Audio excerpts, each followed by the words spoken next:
resources into American riches and dreams. Our amazing coal miners. Thank you very much, fellas. That's great.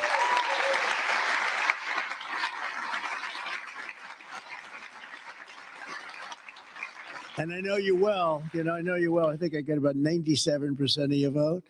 And you wouldn't want to do anything else. You wouldn't switch with a guy who had a beautiful penthouse apartment on Fifth Avenue. You wouldn't switch with that was me. I had a nice, easy life. And now I decided to do this. But you know what? We just hit the highest price in the history of the stock market, 50,000. And a lot of people are getting rich with your 401ks and everything else. So our country is back. We have the hottest country anywhere in the world. So it's pretty cool, right? So I want to just tell you, I really appreciate you being here. You're special people. You got mistreated very badly for a long period of time. But you've never had a better friend in the Oval Office than me. And I'm proud to officially name the undisputed, when did this come out, Mr. Speaker? The undisputed champion of beautiful, clean coal. We have to proceed. Always, I don't use the word coal. It needs a PR job because it had a bad reputation for a while. So we're not allowed to say the word coal anymore. It has to be preceded by beautiful, clean coal, okay? We're cleaning it up. Very good. And we're delighted to be joined by Secretary Doug Burgum, who's done a fantastic job from the great coal mining state of North Dakota. And thanks as well to Speaker of the House, Mike Johnson, a fantastic guy who's doing a great job. Thank you, Mike. EPA Administrator Lee Zeldin. He's our secret weapon. He's getting those approvals done in record-setting time. True. Great Senators John Barrasso and Jim Justice. Thank you very much for being here. Hi, Jim. Been a long time, Jim. You're looking good. Shelley Moore Capito. Thank you, Shelley. Thank you very much, Shelley. Marsha Blackburn, Bill Haggerty, Ted Budd, John Husted, Bernie Moreno, and David McCormick, all here, great senators, every one of them, great senators, representatives in the House, Jim Baird, Troy Balderson, Andy Barr, Dave Taylor, Warren Davidson, Troy Downing, Morgan Griffith, Brett Guthrie, Harriet Hageman, Mike Kelly, Dan Muser, Scott Perry, Carol Miller, Dana Harshberger, and Riley Moore. Boy, that's a good group of people. We have some others in here, too, and I'm not going to say it's just too many. Don't get angry at me. I'll never get their vote again. It's very dangerous. I also want to thank the president of the Washington Coal Club, Michael Day, CEO of the National Mining Association, Richard Nolan, along with many of the greatest business leaders in this powerful industry and a great industry it is. But of course, the most important people here today are those who get their hands a little bit dirty to keep America running at full speed, our frontline coal workers. And I'm pleased to report that in the first year of my presidency, real wages for the typical miner increased by more than $2,200. I'd say that's pretty good, right?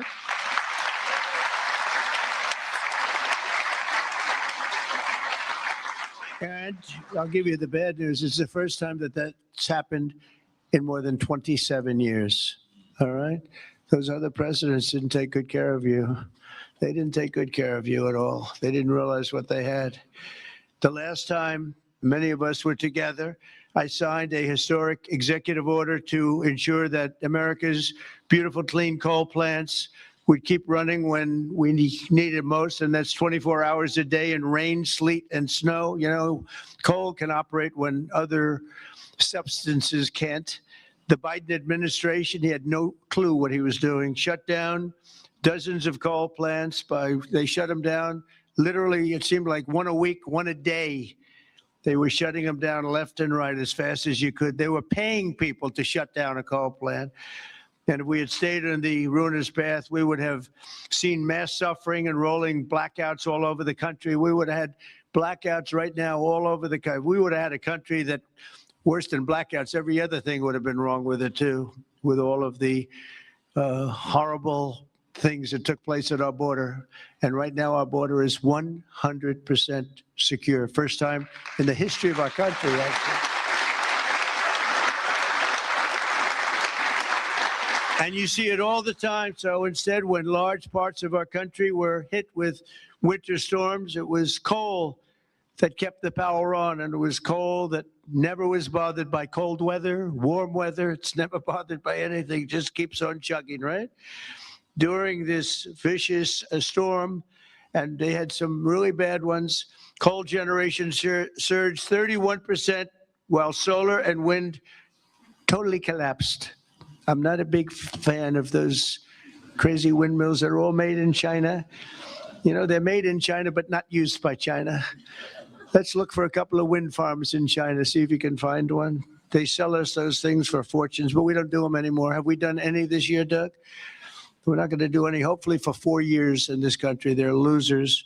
They lose. You're supposed to make money with energy, not lose money with energy. And they lose a lot of money.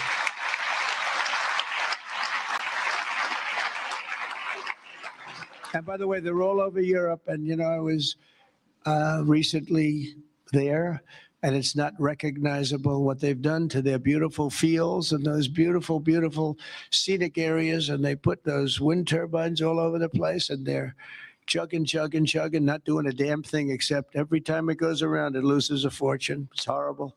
They've lost their way. Not recognizable. And then I wonder why they don't like me over there. But you know who likes me over there? The people like me over there, I can tell you, because they know I'm right. More than 200 million Americans across 35 states were impacted by the storm. And the only reason most were able to take a hot shower was thanks to the power provided by the most reliable, dependable, and really dependable form of energy that we have, and that's clean, beautiful coal. Biden and the radical left wanted to abolish coal. They did everything they could, everything possible. But on day one of this administration, I ended the war on coal. We terminated the Green New Scam, and we withdrew from the unfair, one-sided Paris Climate Accord. That was another beauty we had. We paid $1 trillion. Nobody else had to pay 10 cents. Already, I've saved 74 coal power plants from crushing restrictions and closures that would have been forced to shut down in the very immediate future. And today, I'm proud to announce that the Tennessee Valley Authority is taking action to save 2 major coal plants in Tennessee. Tennessee Valley Authority.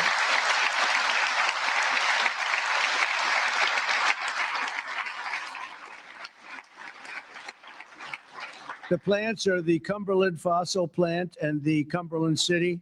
It's in Cumberland City. It's a big, beautiful thing that they just wanted to shut down. You know, the Tennessee Valley Authority. Continúa hablando el presidente de los Estados Unidos, Donald Trump, en ese evento del campeón del carbón. Un campeonato un tanto curioso que aquí en España, bueno, pues no se suele celebrar, pero allí en Estados Unidos, por lo que se ve, parece que sí. Ha dicho precisamente Donald Trump que acabamos de alcanzar el precio más alto en la historia del mercado bursátil. Es decir, dándose bombo, dándose alabanza y alabándose su gestión el presidente americano. También decía que no es gran fan de los locos molinos, así lo ha titulado y la ha llamado locos molinos de viento hecho en China, que es algo que Estados Unidos no va a apoyar. Los molinos de viento, como recuerdan ustedes, también los criticó Donald Trump hace semanas, también porque decía que en Europa también los hay y que van en detrimento de lo que él tiene como idea de energía. Vamos a seguir escuchando al presidente. Do all the things that they do. These 2 plants were slated for termination, but we're going to save over 450 jobs by keeping them going and going strong. In addition, I'm directing the Department of Energy to issue funds to coal plants in West Virginia, Ohio, North Carolina, and Kentucky to keep them online and keep those plants open. Right, Jim?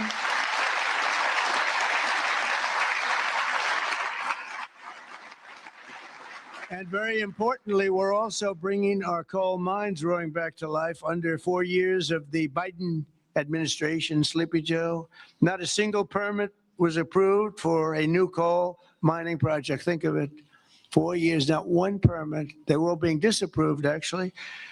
So not a single permit was approved. I didn't know that. But in 1 year of Trump, we've already approved over 70 permits for very big, very powerful mines that are going to be with us for many, many years to come. And we did that over the last 30 days. We did more than half of them because we have the system going now. It's a very reliable source, great source. If you look at some of the most prosperous places in the world, they run on coal. Since I took office, coal production is up by nearly 4 million tons a month after falling for decades. I mean, literally decades. Coal power generation is up by nearly 15% in my first year, and that number is going to be about 25 or 30% this coming year, at least. These pro-American energy policies are bringing energy prices way down. You see what's happening even with gasoline. I was in Iowa last week, and it was $1.85 a gallon. And many of them are $1.99 and $1.91. I saw we have them under $2 a gallon now. A little while ago, just a year and a half ago, they were at $3.50, $4, $4.50. In California, $7 because of the crazy taxes. Coal is one of the lowest priced energy sources, and it's probably considered by almost everybody to be the most reliable. It requires no subsidies because you make money with coal. More coal means lower cost and more money in the pocket of the American citizens and in the pocket, frankly, of the United States of America. That's not bad. Every once in a while, we have to take care of our country, right? With us today is Caleb Blackford, who drives a haul truck at Bear Run Mine in Duggar, Indiana. Great state. We love Indiana. I only like states that are one so big, you know. I want to pick them. No, I like them all. Where she has worked for 5 years, and she's joined by her wonderful husband, Eric, who also works at the mine, and their really incredible son, Isaac. And Kayla, if you could come forward, I'd like to just have you say a few words, please. Come on up. Where's Kayla? Kayla, oh, hi, Kayla.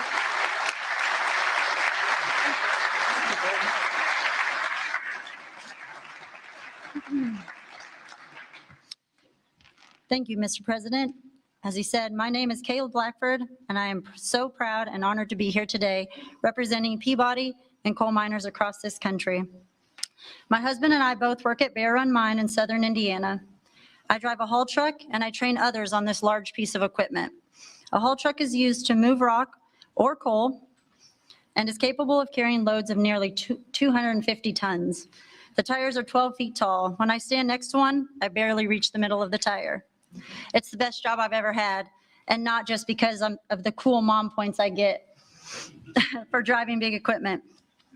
My job supports my family. It supports our community, and it keeps the lights on and electricity affordable, not just in Indiana, but across the country. Bueno, pues ahora estamos escuchando a uno de los representantes, a una de las representantes de los mineros en ese premio, en ese evento del premio al carbón, de donde está hablando. Ha hablado hace escasos minutos Donald Trump, decía en los últimos minutos, el carbón es la forma más fiable de energía que tenemos actualmente en Estados Unidos. La generación de energía a base de carbón subirá entre 25 y 30% este 2026. Por lo tanto, Donald Trump, que apuesta por la energía del carbón, criticaba minutos antes también la energía eólica, esos locos molinos, como lo ha llamado, cargando Donald Trump contra China, de donde dice que se construyen la gran cantidad de parques eólicos que después Europa compra e instala en grandes puntos de su territorio. Por lo tanto, aquí en España también Donald Trump lo criticó semanas atrás, lo ha vuelto a hacer. Además de eso, también Donald Trump, bueno, pues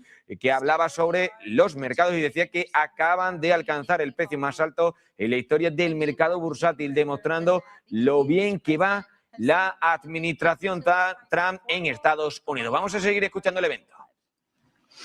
We are real people under these hard hats. On behalf of America's coal miners, thank you, Mr. President, for recognizing the value of coal and the value of the people who power this industry every day. Thank you so much. So much to you. Thank you very much for all of it. Thank you. Sorry, I'll take that.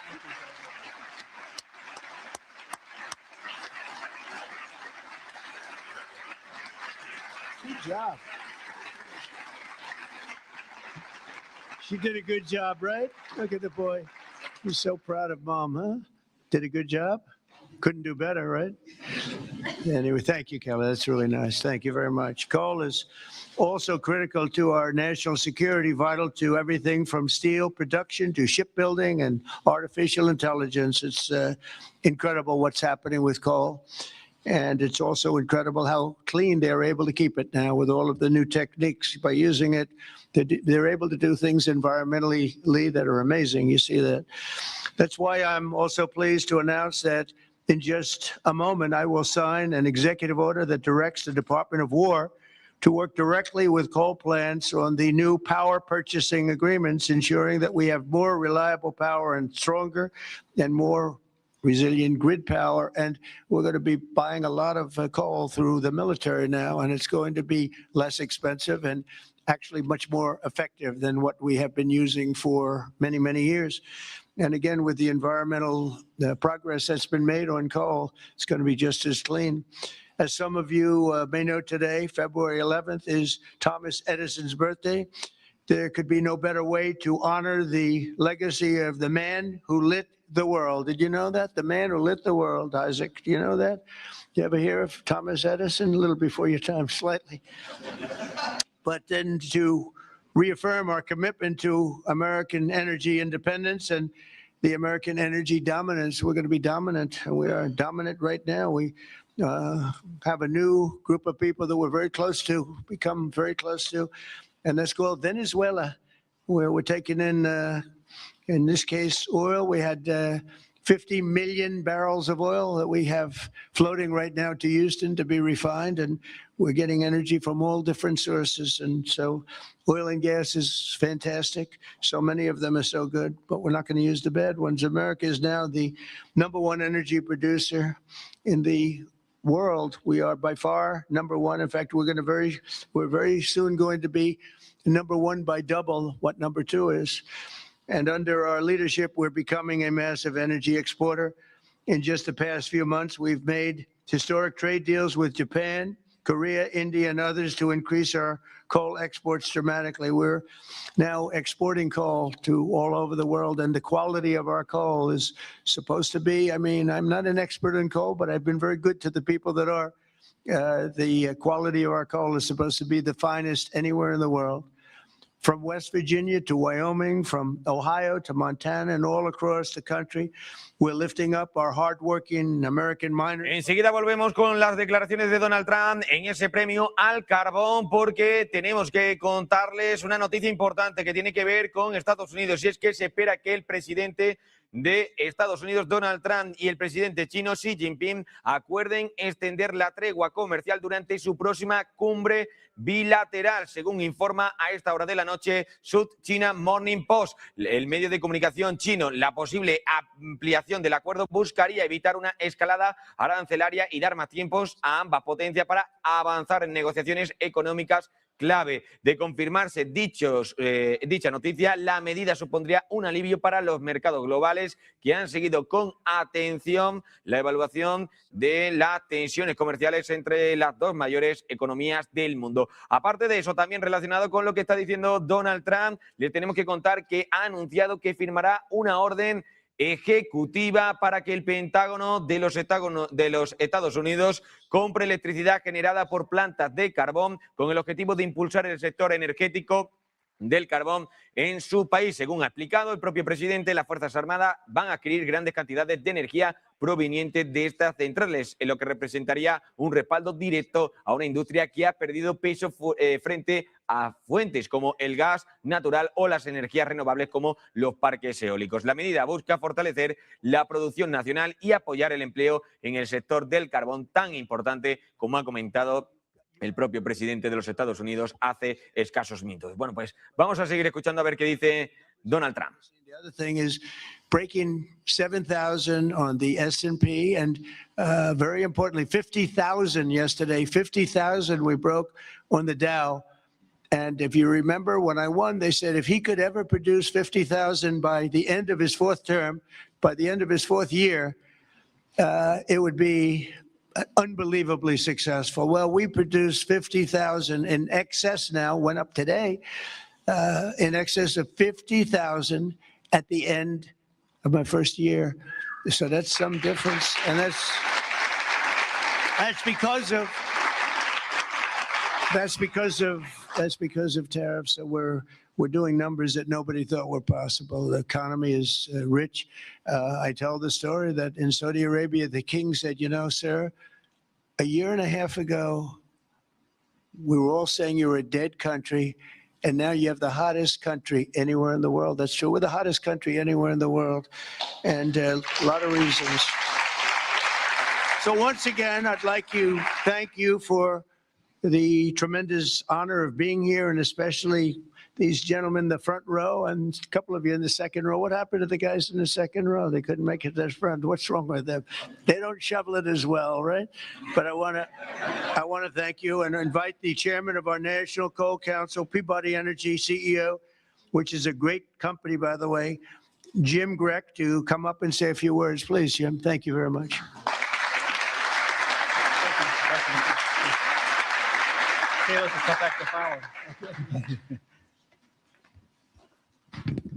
Mr. President, we stand here today representing the thousands of coal miners across the country to express our deep gratitude to you, sir, for the actions you've taken to support our industry. Your leadership and decisive actions have sent a powerful message. We have a president who, more than any other, deeply understands the importance of coal in supporting the future of this nation. Sir, you know what most people don't. The U.S. has more energy in its coal than any nation has in any single energy source. We have more energy than Russia has in its gas, and we have more energy than Saudi Arabia has in its oil. Yet before you, sir, presidents were afraid to allow coal to help keep electricity abundant and low cost. And Mr. President, that changed with you. We saw the impact of your wise policy in real time during the recent winter storm as temperatures plunged and demand surged. The coal plants you directed to keep open provided the stability and resilience that the grid needed. And today, thanks to your leadership, sir, we are working with your administration on the potential to build new coal-fueled power plants and having coal emerge as a source of rare earth elements and critical minerals that are essential for our national security and economic future. And because of you, sir, the mining towns that once feared for their futures are seeing new investment, renewed optimism, and a sense of pride restored. Families feel more secure, local businesses are growing again, communities that had been written off are reinvigorated. For the thousands of workers across this industry, your support has meant more than policy, sir. It has meant dignity, stability, and the recognition that their work matters in making America great again. So, sir, Mr. President, on behalf of Michael Day, the chairman of the Washington Coal Club, and all the coal miners across our great country, I'd like to ask there's some executives and coal miners are going to join us on stage, and we are going to present you an award, sir. Oh, it's great. Thank you very much. Thank you.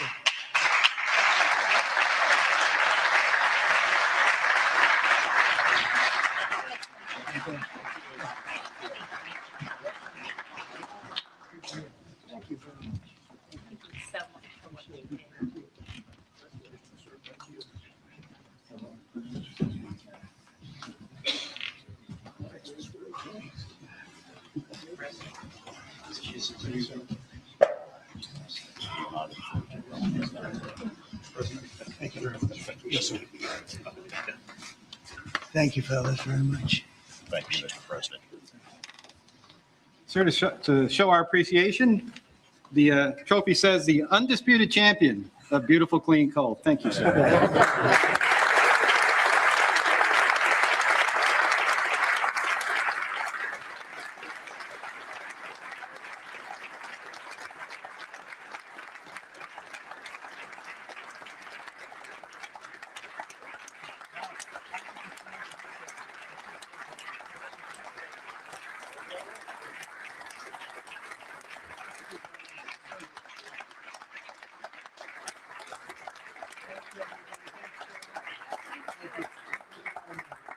Make a lot of money now, right? It's great to bring it back.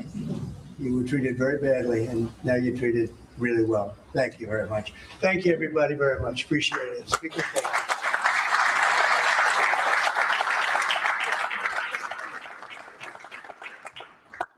you. We don't use auto pens.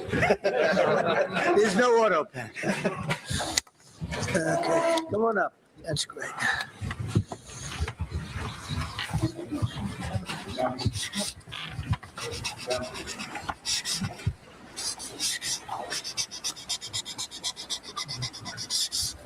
Okay. Here you go, fellas. Take these. Take these,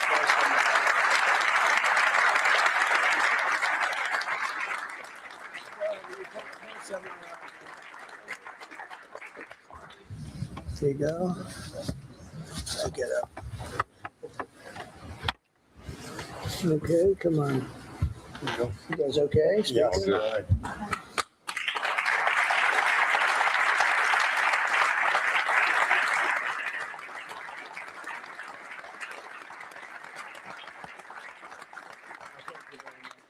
Good. Thank you very much, fellas. Good luck. Make a lot of money. All right. Have a good time.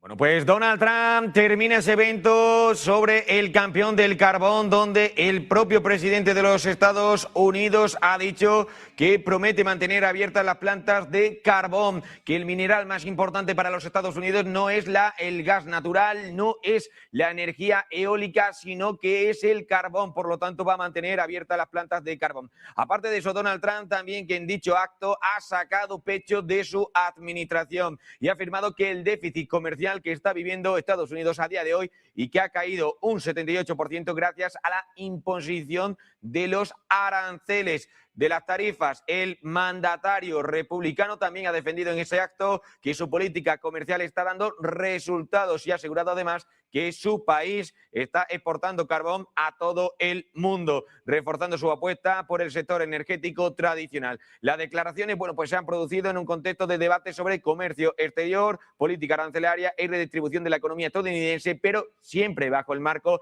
de, bueno, pues esos premios al carbón. Por lo tanto, noticia importante de última hora, que es esa que le estamos contando, que Donald Trump ha afirmado que el déficit comercial de su país ha caído un 78% gracias a la imposición de aranceles.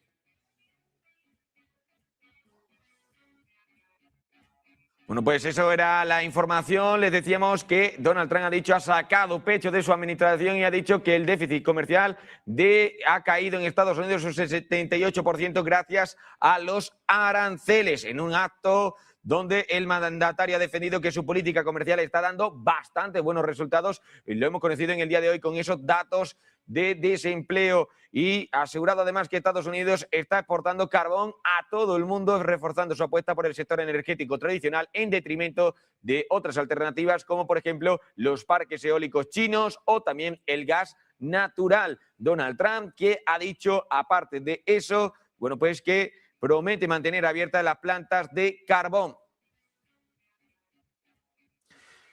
Otra de las noticias también de última hora importante y que tiene que ver con el gobierno italiano y que va a afectar a Europa. Ojo a esto, porque recordarán ustedes que Pedro Sánchez decía hace escasos días una nueva ley para regularizar la inmigración en España. Bueno, pues Meloni, la presidenta italiana, hace todo lo contrario, decide tirar por tierra esa idea. Y el gobierno italiano de la primera ministra italiana ha aprobado a esta hora de la noche un paquete de medidas muy duras contra la inmigración irregular en Italia, que incluye la posibilidad de establecer bloqueos navales para impedir que embarcaciones de migrantes y buques de ONGs entren en aguas territoriales italianas. La norma autoriza estos bloqueos para hasta un total de 30 días, prorrogables hasta un total de 6 meses, cuando las autoridades italianas consideren que existe una amenaza grave al orden público o a la seguridad nacional o una presión migratoria excepcional. Las infracciones podrían acarrear multa de hasta €50.000, confiscación de botes y eventualmente el traslado de personas a terceros países con acuerdos existentes ahora mismo con Italia. Una política que reactiva intentos previos de deportación a Albania. La medida se suma a otras políticas restrictivas de Giorgia Meloni desde que asumió el poder, enfocada en repatriaciones, control de frontera y castigo a traficantes, y ha generado críticas de organizaciones humanitarias por posibles violaciones de derecho internacional. A pesar de todo eso, Giorgia Meloni, que sigue pensando y fortaleciendo su país, Italia, y diciendo que va a hacer todo lo posible para intentar acabar con esa inmigración no regularizada, al contrario de lo que ha decidido hacer Pedro Sánchez aquí en España. Giorgia Meloni, bueno, pues decide ser más dura con la inmigración. Bueno, pues con esa noticia de última hora nos vamos, nosotros nos despedimos, esto ha sido todo por hoy, que pasen buena noche. Mañana nos vemos a partir de las 7 de la mañana con nuestro compañero Manuel Velázquez, a las 8 como siempre con el CEO de esta empresa, José Antonio Bisner.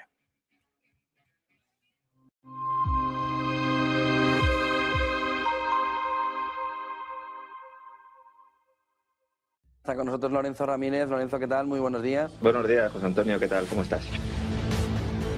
Bueno, esa es la gran clave, que la inteligencia artificial hoy en día no es rentable. La actuación de China en este episodio de la guerra comercial. Muchísimas gracias, Lorenzo, como siempre, por toda esa fotografía hoy abundante, lo que está en la actualidad que no para. Buen día, buen negocio. A ti también, buen día y nada, a disfrutar y a trabajar. Abrazo. ¿Tenemos riesgo de una tercera guerra mundial? Sí, puede haber un error de cálculo o de falsa bandera. Dice, van a haber nuevos actores nucleares, ¿no? Y obviamente vamos a entrar a un campo, pues, uncharted, ¿no? Como se dice, que todavía no hemos navegado. ¿Quién está detrás de todo? Es decir, ¿son los que detentan las bolsas de valores del mundo occidental? BlackRock te maneja 50% de las acciones de bolsa. Por eso tienes ese encono que existe entre los globalistas y los llamados soberanistas económicos. Que las grandes tecnológicas podrían ser capaces de constituirse como una especie de Estado supranacional. Presidentes van, presidentes vienen, y el Deep State permanece con sus herederos y su dinastía respectiva. Pensábamos que iba a ser un gran reseteo, y más que un gran reseteo está siendo un entorno de vuelta a Estados Unidos, ¿no? El reseteo era del grupo Davos, que está ya más que sepultado, ¿no? El discurso de Trump en Davos, que fue realmente a sepultar el Foro Económico Mundial de Davos y su orden globalista. Estamos hablando de 8 años.